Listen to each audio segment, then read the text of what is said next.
এবারে আজকে এই মুহূর্তে লাইভে আসার আমার যেটার প্রধান উদ্দেশ্য সেটা হচ্ছে আপার প্রাইমারি চাকরি প্রার্থী যারা আছেন, ইতিমধ্যে এই মেধা তালিকায় অন্তর্ভুক্ত সকল যোগ্য চাকরি প্রার্থী যারা আছেন তাদেরকে আমি করজোড়ে মঞ্চের পক্ষ থেকে অনুরোধ জানাচ্ছি যে আগামী 4 জানুয়ারি আপনারা মিস করবেন না। যদি মিস করে যান কি হতে পারে তার সম্ভাব্য কিছু আমি দিক আলোচনা করব। 1 নম্বর বিষয়, আপনারা জানেন যে দোরগৌড়াই লোকসভা ভোট 2024 কখন কিভাবে বিজ্ঞপ্তি জারি হবে কেউ জানে না। ফেব্রুয়ারির শেষের দিকে হতে পারে বা মার্চের দিকেও হতে পারে। ফলে আমাদের হাতে সময় কিন্তু খুবই সংক্ষিপ্ত।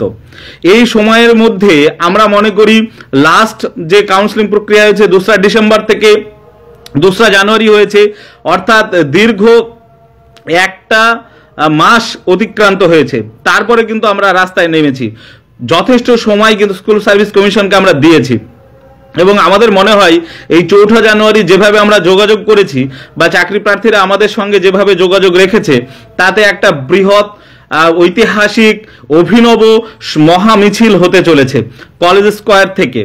আমরা বারবারই বলছি যে এই মিছিলকে দীর্ঘ থেকে দীর্ঘতর বা বৃহৎ থেকে বৃহত্তর করতে হবে আমাদের, কেননা এই দাবি আমাদের ন্যায্য।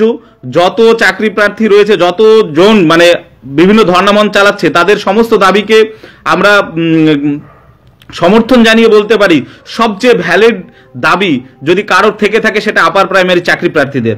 কেননা আমরা এখানে এক্সট্রা কিছু চাইনি, আমরা চেয়েছি যে ঘোষিত শূন্যপদ, সেই ঘোষিত শূন্যপদে রাজ্য সরকারকে নিয়োগ দিতে হবে।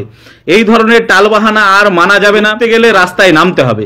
এ ভিন্ন কোনো রাস্তা আমাদের হাতে নেই। আপনারা সকলেই জানেন আপার প্রাইমারি নিয়োগ একটু একটু করে এগিয়েছে শুধুমাত্র আন্দোলনের কারণে, আর এই আন্দোলন আমি আপনি সবাই মিলে কিন্তু করেছি। ফলে এরকম একটা সময়ে বা সন্ধিক্ষণে দাঁড়িয়ে আমাদের এই মুহূর্তে যেটা মনে হচ্ছে যে 4 জানুয়ারিকে বড় আন্দোলনে রূপান্তরিত করতে হবে। আমরা জানি 9 জানুয়ারি নেক্সট হেয়ারিং রয়েছে, সেই হেয়ারিং এর আগে রাজ্য সরকারের কানে পৌঁছাতে হবে আমাদের।